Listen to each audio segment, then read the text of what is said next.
for joining us for Phenomenology, the talk show. I'm your host, empowerment life coach, Sharise Erby-Castle. And I am just really, as always, you know that I'm excited because every guest that I have on Phenomenology, they are turned all the way up. So I get excited with my guests. They're phenoms, which is why they're here. So with Phenomenology, we talk about the science of being phenomenal. The science of being phenomenal. You see these gorgeous phenoms. You see our men showing up every day through social media, out in the community. But Phenomenology gives us the opportunity to look on the inside and see what's going on with our phenoms and really be able to keep up with the activities and everything that's going on within the community. So look, get your snack, as Miss Wendy Williams would say. And look at my hair, just doing the most. Get your snacks, as Miss Wendy Williams would say. Get a pen and paper because there's always nuggets, there's always truth that comes out of these Phenomenology episodes. I want to make sure that you take your notes and that you have everything that you need. Also, if you're joining us live, thank you so much. If you're joining us on the replay, please make sure that you go out and that you join our Phenomenology Facebook group and that you also go over to YouTube and that you like our YouTube channel. Also, if you have an Android phone, I'm asking you to please download the PWIN mobile app. PWEN mobile app. You have to spell out the whole thing, but download that on your Android phone so you can stay on the go with PWIN. And in case you didn't know, we also have our 6th annual Phenomenal Woman Empowerment Conference coming up Saturday, May 6th. So make sure you save that date. Check us out on Facebook. We already have the event page up. Get that information, but save the date. You want to be in the house. Get registered. It's going to be a phenomenal conference. We have Bishop-elect Latrice Jester coming out of Tucson, Arizona. We have Mrs. Rebecca Cruz coming out of Los Angeles, California. We have the Honorable, the great Rosalind Williams, Life Matters Today. She's going to be our MC. And your girl, Empowerment Life Coach, Sharise Erby-Castle, will also be one of the speakers. So come out and join us. Now that we have all of that out of the way, we have all the protocol out the way, I want to introduce today's guest. So we have the phenom herself. We have the Black Wall Street phenom, my girl from around the corner. We have the phenomenal Rochelle Candler. She's here with us today, and we're going to talk about what fuels your passion. Hello, Rochelle. Hello, Sharise. I'm so honored to be here. Hi, everyone. This is so exciting. And Rochelle's also a PWIN member. Hint, hint. Woo, woo. PWIN in the house. That's right. That's right. Okay, so we got to jump into this. Okay. So we're going to conversate and let y'all tip in on our conversation. But here's something that's so funny that I think we have to share with people. Okay. So it's been, how long have we known each other now? Probably a little over a year? Yep, about a year. Okay. So then it was probably about maybe December, maybe November, that we found out that when we were back in high school, we were running in the same circle and didn't even know it. We're like family. Yeah. Like distant cousins. For real. Phoenix is not that big, y'all. Small town. Yes. And we didn't even know it. We didn't know that we knew the same people. We kind of were hanging in the same places. At the same house. At the same house. Probably spoke to each other. And didn't even know. Didn't even know. Yep. And all these years later, we would be connected. We'd be working in the community. We'd be part of the same organization. Exactly. Leaders making it happen. And it's weird how it happened because how did it happen? Oh, I brought up a name. Yes. And I said, oh, you probably know this person. She said, that's my family. Yes. Like, what? What's going on? And start connecting the dots. It was like, wait a minute. Exactly. And we were probably at this house right at the same time. And it's just crazy. So you never know how relationships come back around and how things happen. But for those that may be watching, tell them, who is Rochelle Candler? Who are you, girl? Who am I? Well, let's see. I'm a native of Arizona. Woo woo! Natives in the house! Natives in the house, born born and raised right here in Arizona, so I've seen all the changes that happened in the valley. Been around for a long time. Used to be married. I have one adult son. Who's a cutie. Thank you. So one adult son. And I work in the community, for the community, in a caring profession. And I just love people. I'm a person who likes to serve and give people the respect that they do simply because we're people. I believe that we all have things that are unique to us and things that are special to us, and we all have something to contribute to society as a whole. And for that reason, no matter what your status is, how much money you make, none of that stuff matters, because at the end of the day, it's about the heart. That's good. That's really good. Yeah. So that's a perfect segue into us talking about what fuels your passion. People who know you or have been around you should understand this, but you are the epitome of a passionate person because you care so much about the community at large. You care about individuals, but you care about our life and how we're living. The quality of life is what you really care about, and it runs into your corporate job, to say, as well as everything else that you do. So can you talk to us a little bit about your why? What's caused you to have so much passion about people and the quality of life that we live, so much so that you've got into a profession that causes you to directly have an influence over the quality of life, as well as your business endeavors? So what's that why? What kind of got you to a place where you became so passionate about people's quality of life? Well, I think it stems from relationship with my grandmother. Okay. My grandmother was a very loving and giving woman. And she used to tell me stories about things that happened to her as she was growing up being a person of color in America. And I remember she used to cry and say, people deserve better than this. And just as a little child, I remember growing up, my grandmother telling me, you don't let society or what other people tell you about you to dictate who you are. Oh, that's good. And I think that's what kind of drives me, because my grandmother instilled in me at a very young age that no matter what people around you are saying, no matter what people around you are doing, and no matter what your circumstance is, God is in control of it. And if we are obedient to the path that He has laid out for us, He will open and close doors as they need to be open and closed. And He places us strategically in positions, not only to teach and grow us, but to be a blessing to those around us. Yes. And so I think that's what drives me, because I look at every situation as a case of what do I bring to the table and how can I enrich this person? And amazingly enough, as I'm going in to help other people, I always end up getting blessed also in ways that's not even imaginable, and in ways that you never would have thought. And I think that's why I'm so passionate about it, because my heart goes out when I see people hurting or suffering or going without, and that increased as I started to travel, outside of the U.S.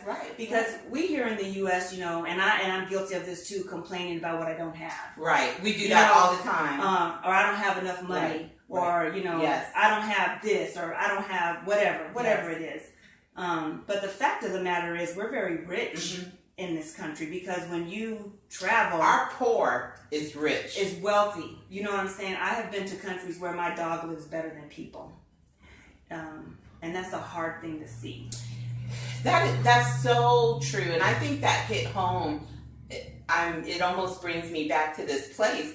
It hit home for Mike and I, because we got married in Antigua, and while we were there, we met several people that drove that point home. I mean, we met people that had what we would consider so little, but they had so much. I mean, we had people who were telling us that they didn't have a car, they didn't have electricity, they walked. If they were maybe taking their girl out on a date, they would get a horse and take their date. Now, you try pulling up in front of your lady's house with a horse and see if she get on that horse. We would be looking at you 3 ways south. You gonna come get me on a horse? Excuse me. But they were so happy.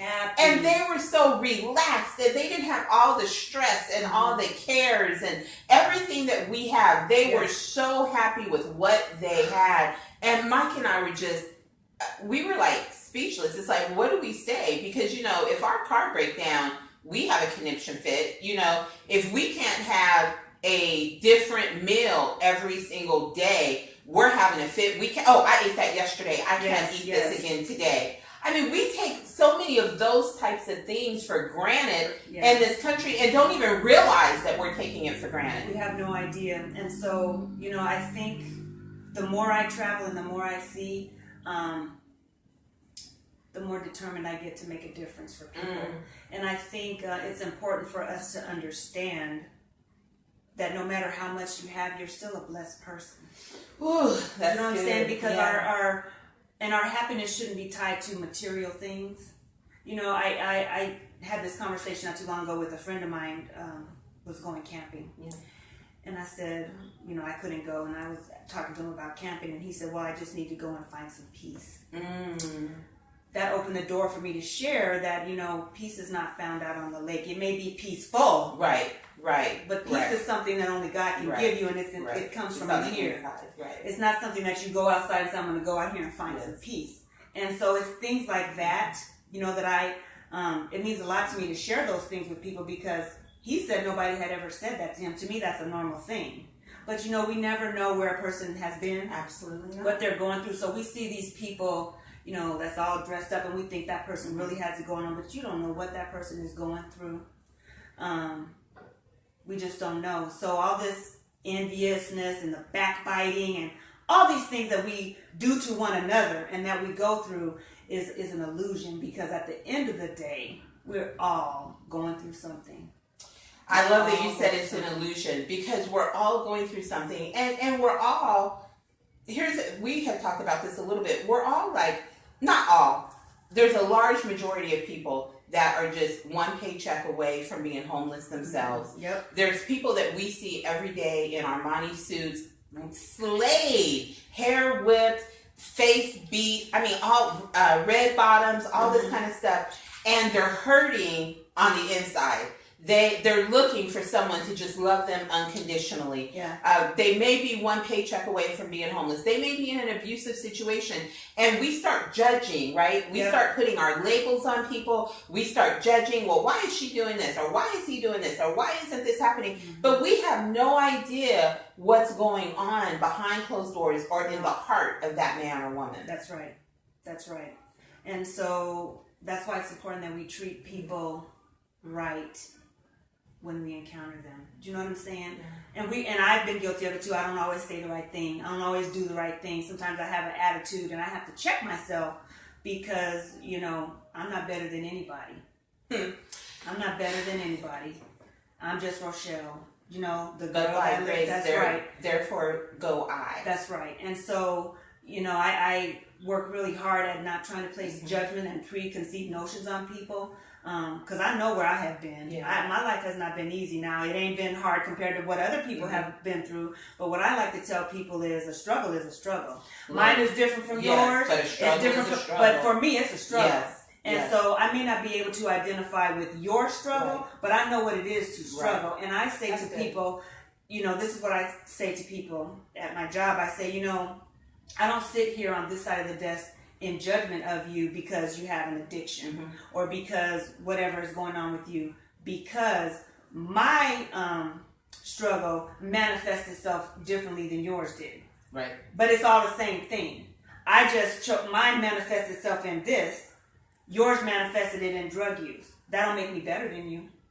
You know what I'm saying? Speak, Rochelle. It doesn't make me better than you. It just means that mine came out in a different way. Maybe mine came out in promiscuity or whatever. I drink a lot of Pepsi. That's my problem. Right, you know, I get stressed out, and I don't go to the bar. I run to the Circle K and turn it up. You know, because I like Pepsi, and that's an issue for me. So mine manifested in Pepsi drinking. Yours was alcohol, but it's still a manifestation of something I shouldn't be doing because Pepsi's not good for me.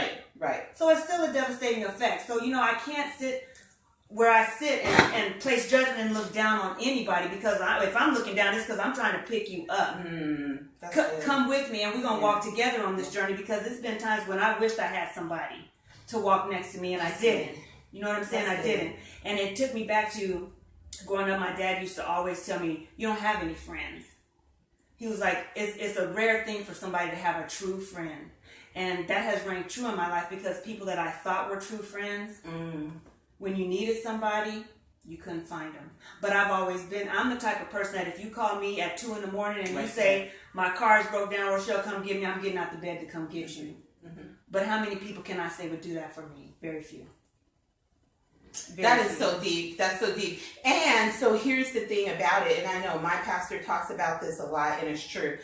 Social media gives us a false sense of friendship. Yes. Because we talk about, I have 5,000 friends. I have, 10,000 likes. I have this. And so we think that, we have this popularity thing on lock, and we have all these people. But like you said, when it comes down to, I need a helping hand, can you be there for me? See where those 5,000 are at. You're not going to be able to find them.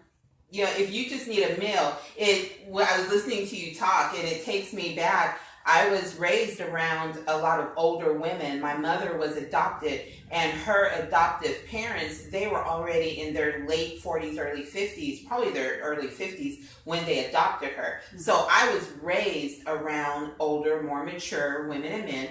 But I remember those days where we were really struggling and had some hard times, but I never knew that I was having hard times, because if food was low in our house, Aunt so-and-so, Aunt Ollie down the street, she would cook, and she would split half of her food and bring us half, and her family would have half. If, clothes were low, then, Aunt Janie, she would get some clothes out of her kids' closet, bring us what size you need for them babies.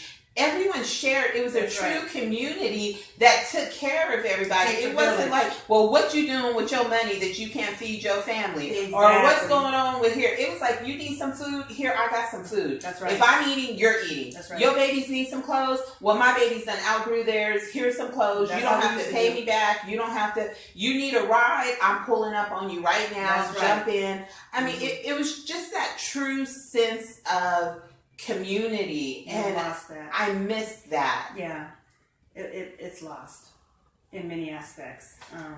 So how do we go about rebuilding and strengthening? There's probably pockets of that community that exist, but and I'm probably putting you on the spot with saying this, but as we're having this conversation, what are a couple things that we can start implementing right now that would just help us start recreating that sense of community right where we're at?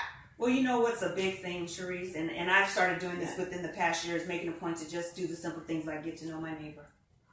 Because nowadays people don't, like, they can tell you who lives there. Oh, that's a man and a woman, they got 2 kids. But do you know their name? Do you know what church they go to, or even if they go to church? Do you know where they work? Do you know anything about them? Most people would tell you no. I have made a point to start getting out and getting to know my neighbors. And it's been an amazing experience. I've learned things about people that you never would have known. I never would have known that this person had this going on, and this person had this going on, or that this person needed ministering to. And I was the one that God placed there to share with them at the mailbox of all places. You know what I'm saying? Yeah. Because had I not have taken the time to get to know them, we wouldn't have been talking at the mailbox. Right. But I just happened to see them at the mailbox. Hey, remember last time you mentioned this? How's that going? And blah, blah, blah. And they shared some things with me, and I was able to speak to the heart. Not me, the spirit. So it's so ironic that you said that, because I'm like guilty of that. So I bought this house. I moved in. I've been here since 2010. So I've been here going on 7 years now. And there's a couple of my neighbors that I knew reached out to me when we were moving in. We made connections. But it was like this neighbor, that neighbor. Right. The neighbor's at the end of my street, okay? But I had been here all this time, and I really couldn't tell you anything about my neighbors in the cul-de-sac until I married Mr. Michael D. Castle, okay? I call him the mayor of Grenadine. My boo, he moved in here, and he knows just about every family along this block by name. Look, Mama, he ain't played the mayor of Grenadine. That's right. He knows the children. He knows the dogs' names. That's how He knows everybody. Knows what's going on. But he's brought us all together. He's helped me know my neighbors. And here's the thing that I love about my street. I call them the men of Grenadine because I am blessed that a lot of the households on this street, the men aren't in the households. The fathers and the husbands are holding down their households. And I'll pull up and all the men of Grenadine will be outside talking, watching, communicating, watching the children walk in and all the things that are going on. And I love it. I love it. I don't know that would have happened had Michael not been here and really brought that out along our whole. So when y'all hear him say that he is shy and sensitive, say, "Excuse me, Mayor of Grenadine." That's what I need y'all to say. Come again, Mayor of Grenadine. That's what I need y'all to say. But he's really brought that out. And sad to say, I had not even taken that step along my whole. So that's really good. That's just, so the challenge is out. If you don't know all of your neighbors, those that are surrounding you, then we're challenging you on today that by the end of next week, that you at least know all of your neighbors' names. You know, if you live on a block, on a street, begin to know them, increase week over week who you know and who you're making contact with so that we can begin to just make that bit of a small change and bring back that sense of community. And if you're leap and bounds ahead of me and you already know all your neighbors, bless you. Now branch out to another. Branch out. Take it out too. Make it happen. So that's good. So we talked about, is it common knowledge what your profession is? No. Okay. And I'm not going to say exactly what it is. Just know that I work for the county. Yes. It's in a law enforcement capacity. Yes. And I like to call it a caring profession, although I'm sure people on the other side of the counter will call it something different. But really, at the end of the day, the people in this profession, let me just throw this out there. There are people in every profession that maybe should not be there. They're there for the wrong reasons, with the wrong motives, doing the wrong thing to the wrong people all the time. So it's wrong to say those people are blah, blah, blah, blah, blah. Because I can testify to this, the majority of people where I work actually care about people. They're not there for the paycheck because we don't. I have a dangerous job, and we don't get, they don't pay us not to come home. Right. Do you see what I'm saying? Right. And that's a very real possibility that we may not make it home. Yeah. So I don't do that because I'm making millions of dollars. Right. I do that because I care. Yes. About the next generation coming up, and I care about those who have entrusted me with their file. Yes. To help them to make the right decisions to improve their life. Because sometimes we all need somebody to just sit there and say, well, maybe you want to reconsider that. Have you thought about this, and this? Why don't you go home and think about these things and then make your choice? You know, some of us need somebody to pick up the phone and call and say, hey, I'm going through this. Do you have any advice? Or can you point me to somewhere where I can get me some help? That's good. So also with your profession, and one of the things that we talk about quite a bit is how we treat each other. Yes. Because you're in a profession where randomly you could be in a store and see somebody in the store that you work with in your profession. So how important it is, or what do you say to us about the importance of how we treat one another as human beings above anything else? Well, here's the thing. Especially for our men, they are beat down in the world, okay? Beat down. And it's important for a man to have a place to come home and get the respect he deserves. Do you know what I'm saying? Yeah. And oftentimes, and I'm speaking just in generalizations here because it does not apply to everybody, but it is common knowledge that even when a man comes home, he's not treated as the king of his castle. Because oftentimes maybe they don't make the money that the woman makes. Or for whatever reason, maybe he's not working, and we know all the reasons why that's going on with our men. And they don't get the respect they deserve. And it's important for them to be able to come home and, you know what, this is my castle. Yeah. And we need to, not just our men, but even our women. We have women out here who are struggling. the husband is locked up, or he can't find work, whatever the situation may be, and she's struggling to raise these kids, and she's stressed out, and we never know what a person is going through. And speaking for me, I don't want to put extra stress and pressure on somebody, because you don't know if that's going to be the straw that snapped their neck. Yes. You know what I'm saying? Yes, absolutely. And so I try to be a person who's open, although, and I don't understand this, but I guess it's just the way I look, because people always tell me that they thought I was mean. And when they meet me, they always say, wow, you know, I didn't expect you to be this way. And I always come back and say, well, how did you expect me to be? And I get a plethora of answers. Right. I thought you were mean, or I thought you were going to be snotty, or I thought, you know, you were uppity, whatever.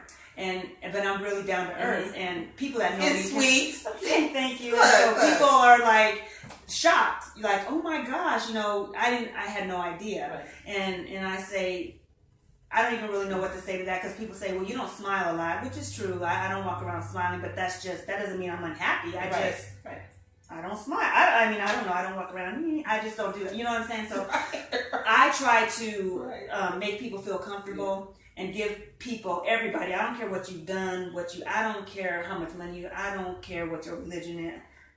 We all deserve to be treated in a manner that is respectful, and you always want to try to leave a person feeling whole. You know, I don't want to take from you just to make myself feel better. Because I'm a broken person too. You know what I'm saying? So why can't we come together and I patch you up and you patch me up, and we walk this journey and we can as win whole together. women. Yes. Whole women win. Right. So why can't we, like you said, let me patch you, you patch me. Right. Where you're strong and I may be weak, help me out. That's Don't knock me down, or don't judge me because I'm not where you are. Help me out, and then I can help you out. Exactly, because And see, this is something else that I've learned on my journey, is that we tend to compartmentalize things and think, we do that a lot. You know, we do it a lot, and we tend to see things on a small, instead of looking at the big picture. Because what I see right now, I need to be able to, it's like playing chess. You need to be able to see moves ahead. You know what I'm saying? So you can't always, well, I'm going to do this and blah, blah, blah, and react off of emotion, because emotions will get you in trouble. We have to take a step back and say, if I do this, what could be the possible outcome of this, and then we need to choose wisely, not just for ourselves, but for how it's going to impact others, because the fact of the matter is many decisions that we make have an impact on other people. Yes. We got to be more strategic. In everything. And that's what chess is really about. With chess, you have to imagine the outcome, and then you have to almost work backwards. You have to say, if I want this outcome, here's the moves that I have to make to get to this outcome. That's right. So we have to be strategic and say, if I want M, what do I have to do beginning at A in order to get to M? But a lot of times we're like, oh, well, I'm just going to deal with A and B. And if you mishandle A and B, you may never even get to M. You might not get to D. Look. She said, look, you may not even get to D. I mean, we just have to be able to be more strategic with all things. I mean, I think sometimes we're very strategic in certain areas. Like you said, we compartmentalize. So we're strategic in certain areas. But we have to take that thing and spread it out across our lives. Don't just be strategic in your professional career. Be strategic in your relationships, in your personal career, in your spirituality. Be strategic. That's right. Allow that to run through your lifeline, not just that one area. And you know something else, Sharise, that I have learned, and I'm still learning this, because I'm a very private person. Like, I don't share a lot of stuff with a lot of people. Which is why I'm so grateful that I got her on Phenomenology. Look. I just don't. And I'm learning that I need to be a little more open and allow people to help me. Yes, that's good. Because I've been so... guarded. Well, guarded because of things that have happened. And I'm so paranoid that, you know, this person stabbed me in the back and this person cut me off at the knees and this person did this to me. So now I have to put this wall up because I don't want to go through that anymore. And I don't want these people to, you know, do this to me. But you know what? I had to go through those things to get where I'm at now. So what is one or two things that someone who may be a guarded individual, they're living their life that way, can you give them one or two tips of how you begin to bring that wall down, get that guard down, and allow people in that may help them to do the same thing. So, one of the big things that I did is I had to change my circle of influence. Okay. That's huge because as the leader goes, so goes the people. Yeah. So if you're not under the right teaching or under the right leadership, or you're not even associating with the right kinds of people, it's going to stifle your growth, your ability. But what if you like them? They can still be your friend. They can still be somebody that you do things with, just differently. So maybe, whereas I used to, let me give you an example. When I was younger, much younger, like 20 years ago, I used to club all the time, and I was into that booty drop out, doing all that stuff. Yeah, all back it on up. Drop it like a cat, all that stuff, right? And it got to a point where I said, "What are you doing? This isn't for you." Now I still have friends who still live like that. That's fun to them. They're still my friends. I don't do it, but they're still my friends. I still check on them. We talk regularly. I might even go out to lunch with them. But they know when it comes time to hit 10 o'clock, I'm going to bed. Right. You're not dropping nothing. No. Taking off my slippers. Right. So, and they know that. Yeah. You know what I'm saying? So I still deal with them. Yeah. They're still a big part of my life. It's just different. So you have to make some choices. If this is what you want, then you need to sit down and really do some self-assessment and say, what is it that has been hindering me? What is it that I want to change? Why do I want to change it? Because you have to have a why in pretty much everything you do. If you don't, you're not going to stick to it. Why do I want to change? And look at your situation and say, what needs to go? What needs to be removed? And what do I need to bring in to make me a whole person? Because at the end of the day, we need to be whole. That's good. That's good. We need to. So that's really good. Thank you. So here's something else that I know about you. So I'm just picking all the tips, okay? So something else that I know and respect about you is you are a person who, because you're a very generous person. You're a very giving person. But like you alluded to earlier, and if you do, you haven't shared with us, but it's not like you have multi-millions, okay? And now she could have a Swiss bank account somewhere. We just don't know about it. Okay? I don't know about it. But you're so generous and so giving, it almost would seem like you do. But in our conversations, you've talked about how you've purposely structured the way that you live your life to allow you to give and allow you. How did you get to that revelation, and how do you discipline yourself to be able to live your life in such a way that you enjoy your life, but you're able to be giving and generous without it cutting into your day-to-day living necessities? Well, here's the thing, Sharise, I was raised that way. My dad's favorite phrase is pay yourself first. So I grew up knowing when you get your money, you put. So, that's just, it's become a normal thing for me. And that's something that a lot of people don't teach their children. I was fortunate to have parents who taught me that. Yeah. Who sat down with me and said, whenever you get money, you always, it's just like tithing. Right. You put it, and so that's why I have that, because that's just what I do. As a matter of fact, now, because we have technology is great. Right. We have all this direct deposit. I have them do it for me. So when I you don't even have to see it. I don't even see it. When my check is deposited into my, because I have two accounts. Yeah. One is my, and I have them take it out and put it over there, and I don't even touch that money.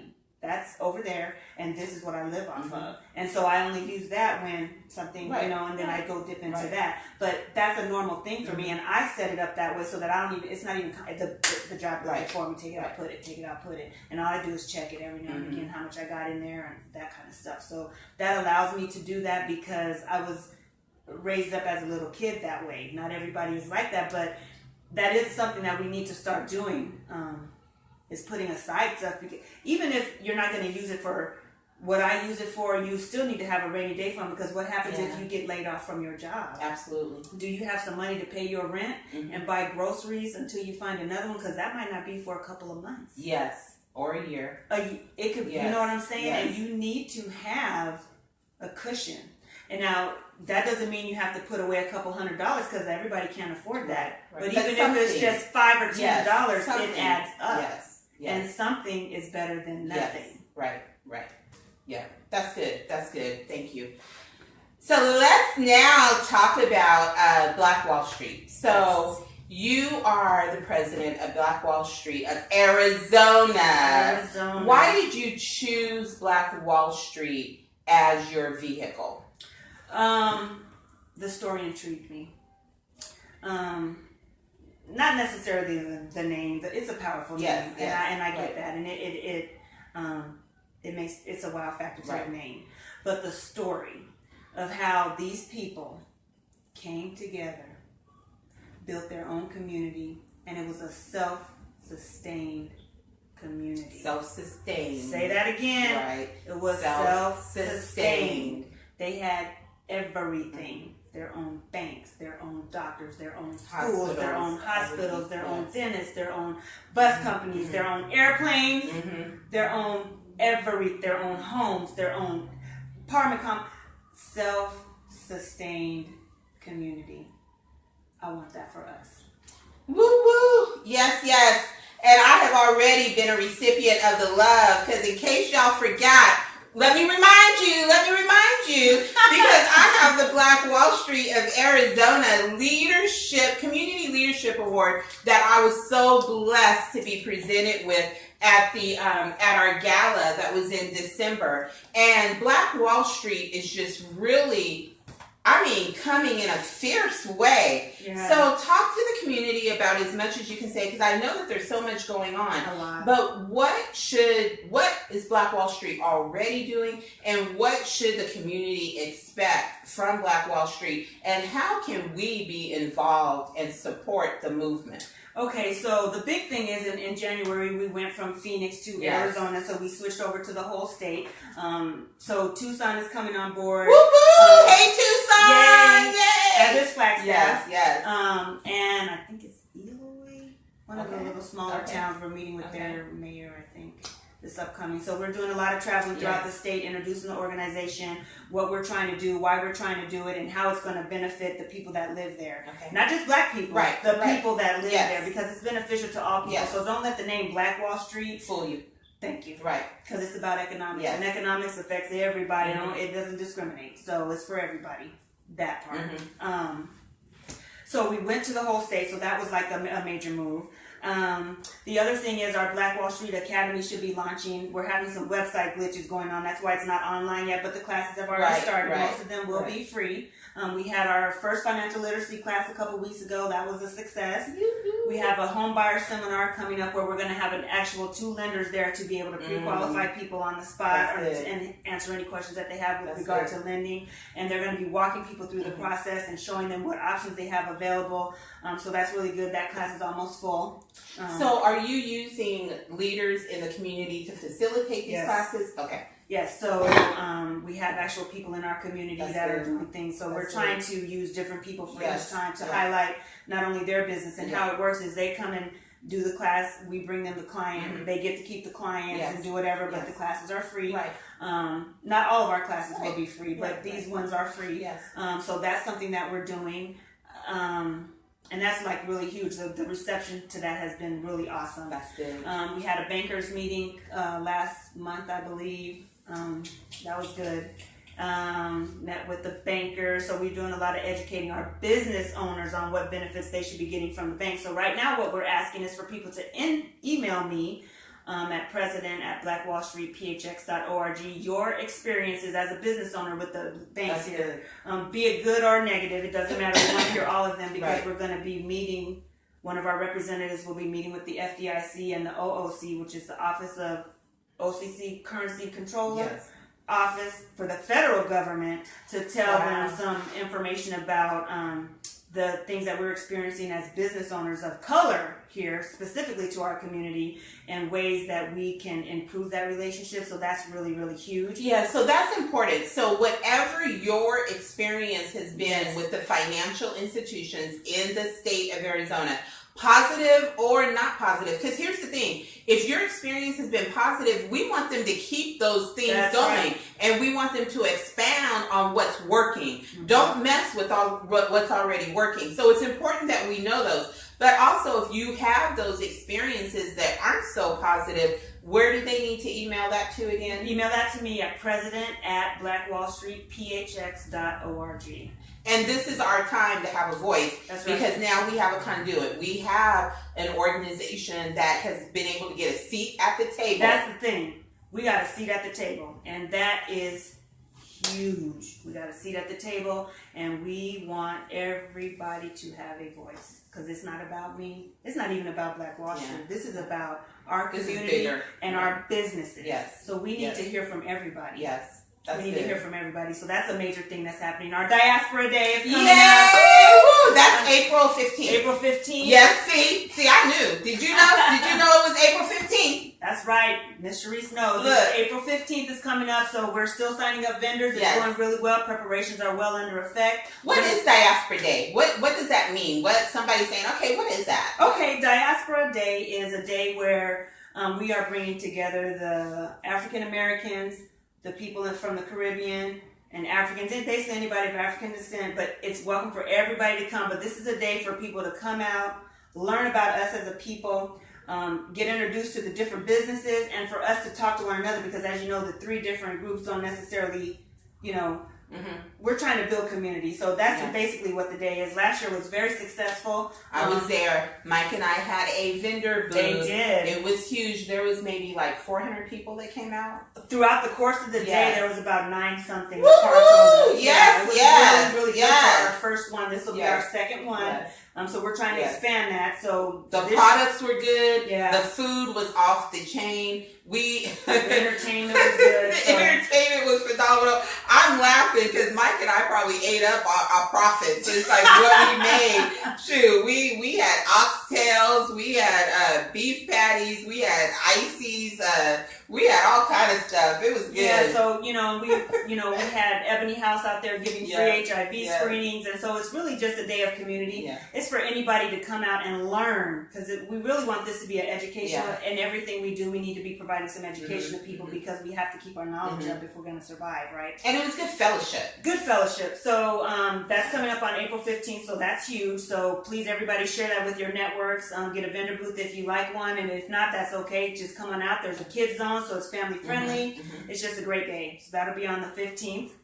Our home buyer seminar is coming up on February 4th.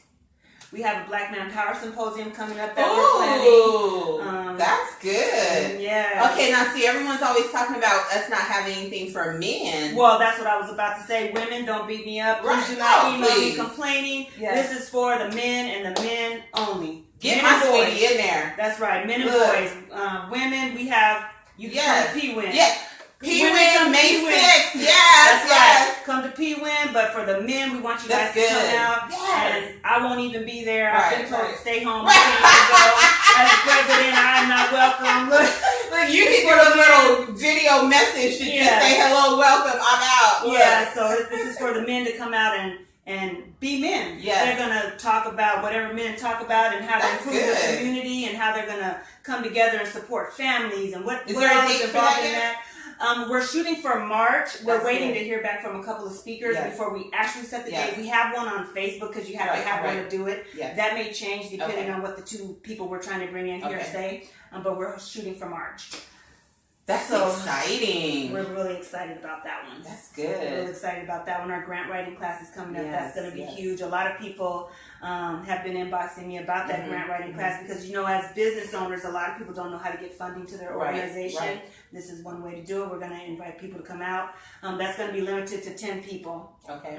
So, because it's very intense. It'll be 6 weeks long. You're going to have homework. Yes. I mean, it's an intense class, and it's not one of these fluff classes that say this and that. No, this is a class where you're going to learn how to write a grant. You're going to write a grant. That's right. And you're going to write a grant for your organization. So that's going to be huge.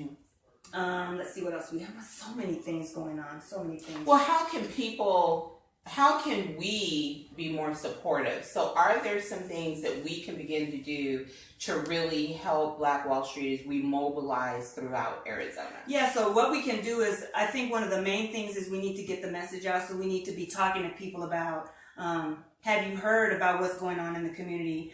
Sharing events via our networks, not even just on social media, because, surprise, there's a world outside of Facebook, people. A lot of people don't know that. Clutch the pearls! A lot of people don't know that, but there's a whole world that Facebook doesn't even touch, because a lot of people don't have Facebook. So we need to be talking to people about these community events and what's going on in the community, how to get involved with the community, how you can be supportive. You can be supportive by participating in events that not only Black Wall Street holds, but that PWIN holds. You can, in other organizations out there that are doing things, we all should be attending those things and supporting each other in everything that we do. There's no reason, with all the people that we have here and all the community activists and all these different organizations, why any event should be not sold out in full. That's good. There's no reason for that, because if we were all supporting each other, we all win. That's how you win. You don't win by backbiting and I'm jealous, so I'm going to do that. No, you're doing a good job, then let me support you. Let's lift you up. And as you come up, I'm going to come up with you. And when I'm over here doing my thing, you come over here and support me, and that's how we win. That's how we build community. That's how we foster love. I love it. Do you know what I'm saying? Yes. That's what way people can participate in. And here's another thing that I think is very important. When you hear or see somebody that's doing things and saying things that's destructive, you need to speak. You need to, and I'm not saying put them all on blast. Right. I can just pull you over here and say, Sharise. Right. I heard you said blah, blah, blah, blah, blah, blah. I'm not talking about hearsay. Right. I heard you say this. That was hurtful, or I think that could be damaging, and here's the reason why. Maybe you might want to get that right, or whatever. Because sometimes we can be acting in a manner that can cause damage and not even know it. It's accountability. It comes back to holding each other accountable. And you can do something in love and still be wrong. You can do something in love and still get the desired outcome. I don't have to tell you off. That's right. But I can say, sweetie, here's what we're trying to do. We're trying to build community. And when we talk this way, we really tear down what we're trying to build. Exactly. So how can I help you, or what can we do together to rectify this situation? That's right. Rather than tear it down, bash it, pull our support back. Because so often, we talked about building community earlier. It's hard to build community in silos. Yeah. And one of the things that Arizona is really great at is building silos. And so you'll get your silo over here, you'll get your silo, and you may have it going on in your silo, you may have it going on in your silo, you got it going on in and you're happy because your silo has it going on. But what a state it would be if in Arizona, if we could break out of those silos and say, I'm going to support you at all costs. I'm going to support you at all costs. It doesn't matter. You're my brother. You're my sister. We all want empowerment. We all want economic situations to improve. We all want community. We want our children to be able to go out, go to school, and come back home safely and sound, and not in a body bag somewhere. There's so much commonality that we have. Why can't we bring it together? Well, that's a topic for a whole nother day. She said that's a whole nother day. That's a whole nother hour, Sharise. But we have to be able to bring it together, because that's how we win. Well, Rochelle. I think one way we can start fostering that is to model the behavior. Yes. So you don't always have to go out and tell somebody they're wrong. Right. Demonstrate. That's right. You just hold up a dirty glass and hold up the clean one. Which one you gonna pick? Absolutely. That's how you do it. That's and each one reach one. Yeah. So as I do it and I share with you, and you go out and do it, and that person goes out and do it, eventually somebody's going to take notice, because one can lead to 10. So in other words, be what you want. That's that right. very thing that you want, that thing that you're craving, that change maker, be that change maker. Embody those characteristics, and change will begin to happen. That's what I hear you saying. And don't be afraid to be you.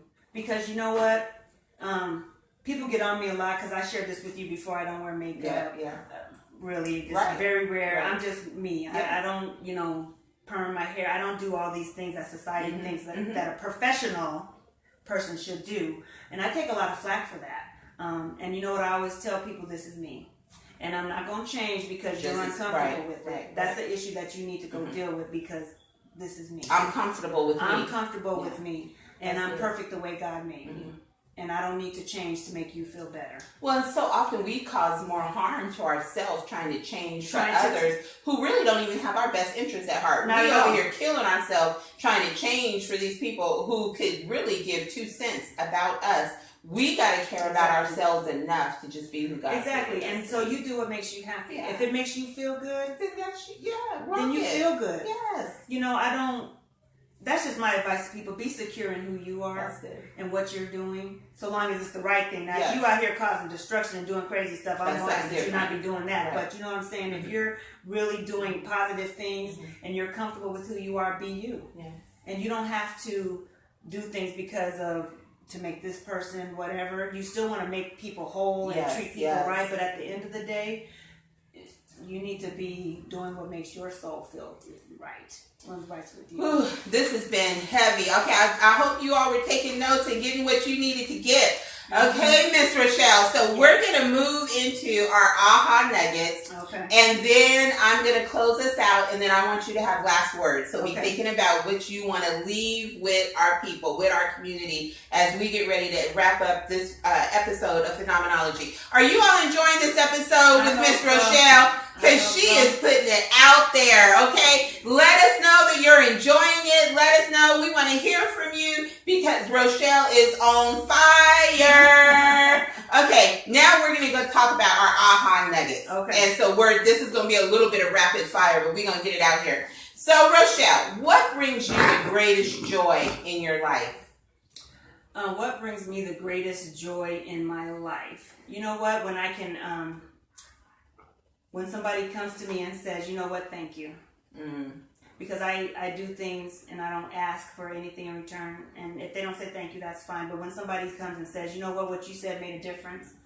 And, you know, what you said ministered to me, that means something to me. And it makes all the things that has happened that maybe aren't so positive, okay. Because you reached that one person and you made a difference in somebody's life, that matters. That's good. That's good. What's your greatest accomplishment been to this point? My son. That's what I'm going to say. I love my son. That's my baby. And I'm a lion when it comes to my son. So that's to me, even though I didn't really accomplish it, but right. You know, that's my joy. Yes. Is that. That's good. Yeah.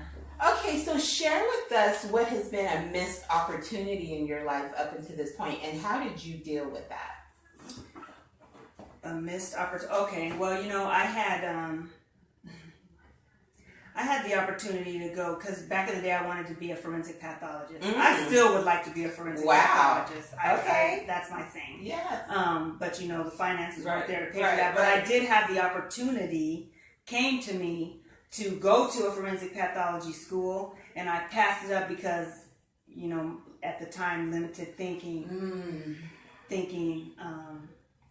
that's too far away from home. I'm going to miss my mama. And I talk myself out of it, and I kick myself every day for that, because I just sit and imagine what my life would be like, because I always wanted to be the female Quincy. Yeah. You know what I'm saying? I used to love me some Quincy Jones. So some Quincy. So that's I don't know if a lot of people probably don't know, that was a show on TV back in the what was it, 70s or 80s? I don't know, 70s. Late 70s, early 80s. Yeah, that was a show on TV. All the cases. Yeah, and I always wanted to Was it Jones or Adams?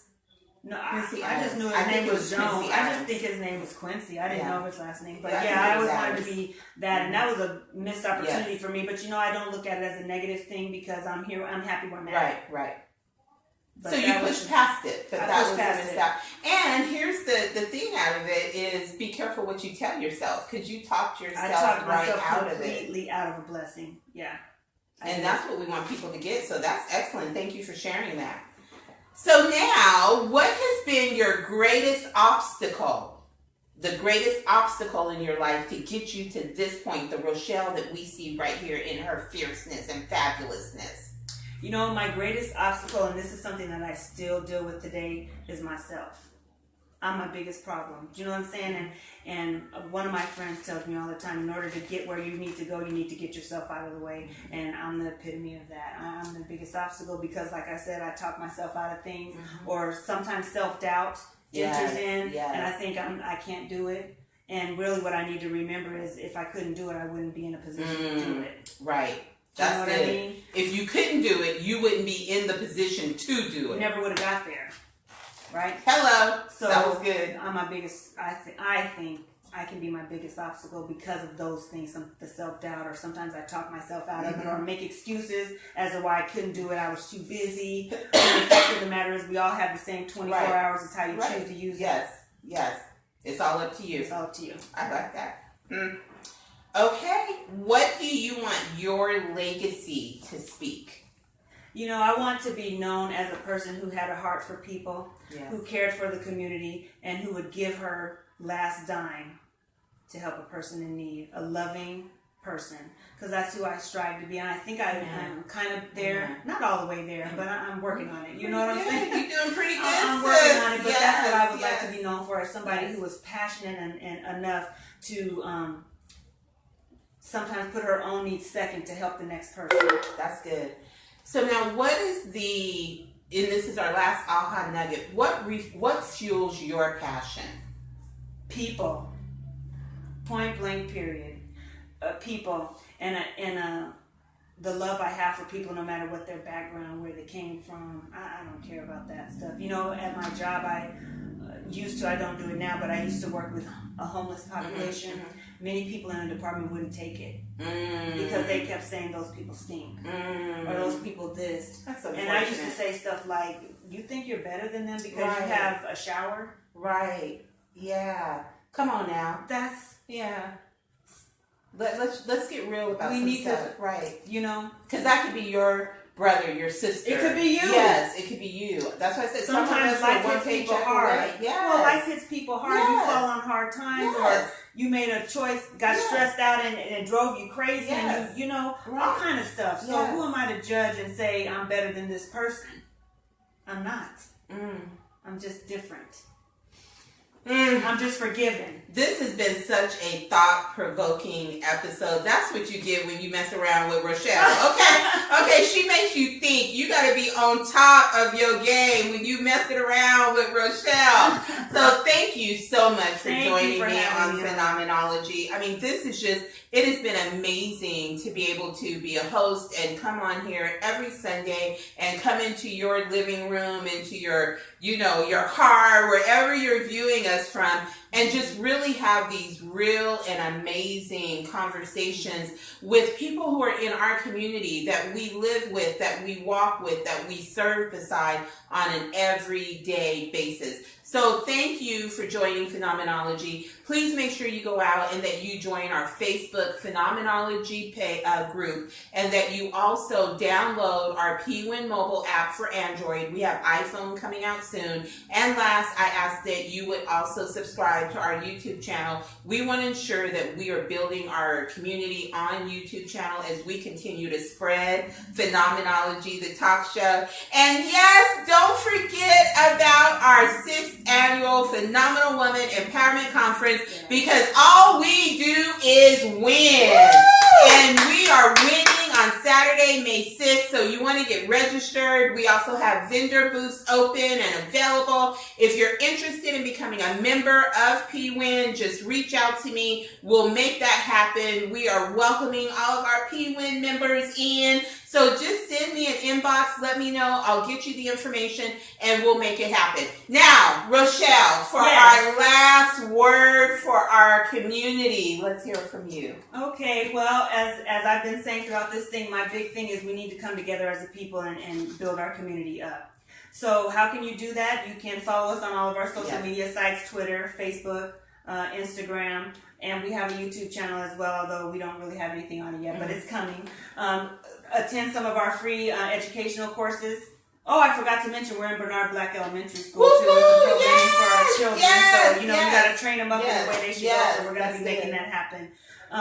So just get involved and be supportive in everything. Diaspora Day is coming up. Very important. Everybody is welcome to come. We want you to get a vendor spot and come showcase your business to everybody that's going to be there. This is your opportunity to get your product, your service in front of customers that normally would not even be introduced to it because they probably don't know you exist or don't know where your store is at or your online presence or whatever. This is your opportunity to get that information out to the masses.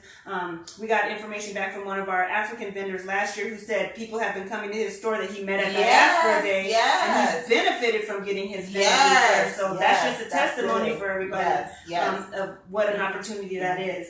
And I think that's it, you guys. Just go forth and be loving. Let's treat each other right. Let's stop the backbiting and come together. Let's work together as a team. I support you, you support me, and let's just make it happen. No more fighting and competing and backbiting and all this old silly stuff. There's enough out here for everybody. Let's all win together. Go forth and be loving. That's right. Go forth and be loving. We love you. Have a great evening. Smooches.